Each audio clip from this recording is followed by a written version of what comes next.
Spiritual stories told by Bhagwan Sri Ramana Maharishi. Self surrender. Once a devotee asked, I fear that self realization is no easy thing to attain. Maharishi said, why impede yourself by anticipating failure? Push on. Self realization will come to an earnest seeker in a trice. To illustrate this, Sri Bhagwan told the following story. King Janka was listening to a philosophical treatise read by the state Pandit, wherein a passage occurred to the effect that a rider who had placed one foot in the stirrup, contemplating upon realization, could realize the self before he lifted the other foot to place it in the other stirrup. That is, the passage taught that when realization comes, it comes in an instant. The king stopped the Pandit from proceeding further and ordered him to prove the statement. The Pandit admitted that he was only a bookworm and was unable to impart practical wisdom. Janka suggested that the text was either false or exaggerated, but the Pandit would not agree to this. Though he himself was unable to impart practical wisdom, he maintained that the text could not be false or exaggerated since it contained the words of wise sages of the past. Janka was annoyed with the Pandit and, in a fit of rage, condemned him to prison.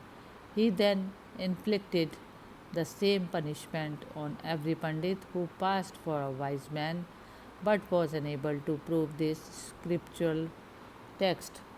For fear of being imprisoned, some of the Pandits fled the country in voluntary exile, while two or three of them were running through a thick forest. A sage called Ashtavakra, who though young in age was wise in learning, happened to cross their path. Having learned their plight, Ashtavakra offered to prove the text true to the king and thereby have the imprisoned Pandits released. Impressed by his bold assurance, they took him in a palanquin to the king. At the sight of the sage, the king stood up and saluted him with great reverence. Ashtavakra then ordered the king to release all the Pandits. Janka thought that such an order could come only from one who had the capacity to set his doubts at rest, and hence he released all the Pandits and asked the sage whether he could summon the horse. The sage advised him not to be in a hurry and suggested that they should go to a solitary spot. Thereupon the king on his horse and the sage in a palanquin went out of the city toward the forest. When they reached the forest, the sage asked the king to send back the retinue. The king did as he was asked, and then placing one of his feet in a stirrup, he requested the sage to prove the scriptural text. But the sage replied by asking whether the position in which they stood indicated a proper master disciple relationship. The king then understood that he should show due reverence towards Ashtavakra and prayed to him for grace. The sage then addressed him as Janka, since he was no longer a king, and told him that before being taught Brahmajnana, a true disciple should surrender himself and all his possessions to his master. So be it, said the king. So be it, replied the sage, and disappeared into the forest. From that moment, Janka stood transfixed with one foot in the stirrup and the other dangling in the air as if he were a statue. Saying this, Sri Bhagwan imitated the posture of King Janka. Time passed by, and the citizens, finding no sign of their king returning, grew anxious and began to search for him. They came to the place where Janka was standing transfixed and were dismayed to find him unaware of their presence and indifferent to their earnest inquiries. They therefore began searching for Ashtavakra, who they thought must be a charlatan that had cast a spell upon their king and vowed vengeance upon him. At the same time, being concerned with the king's condition and wanting to minister to him, they brought him back to the city on a palanquin. The king, however, continued to remain in the same condition.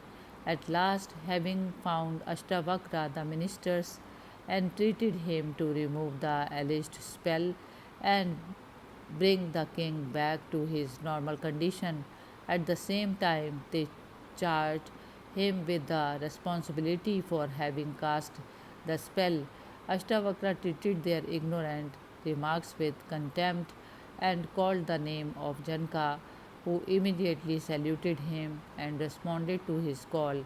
The ministers were surprised. Ashtavakra told the king that he was being maliciously accused by the people of having brought him to some sad plight and asked him to tell the truth. On hearing this, the king angrily asked, "Who said so?" The ministers were taken by surprise and pleaded for mercy. Thereupon, the sage advised the king to resume his normal functions, adding that Brahmagyana could be taught only to competent persons and that since the king had successfully passed the test, he would now impart it to him. Then the sage remained alone with the king during the night and taught him the ultimate truth, saying Brahman is not anything new or apart from oneself, and no particular time or place is needed to realize it. He finally concluded by saying that thou art Tatvamasi, that is the self, eternal and infinite. The next morning, the ministers found that the king called the assembly and performed his functions as usual. In the assembled court, Ashtavakra asked the king whether his former doubt about whether Brahmagyana could be attained as suddenly and as quickly as mentioned in the scriptures was cleared, and if so, to bring the horse and demonstrate the truth of it. The king was all humility now and said, "Lord, because of my immaturity, I doubted the correctness of the scriptural text. I now realize every letter of it is true." The ministers thanked the sage. Hari Om Tat Sat.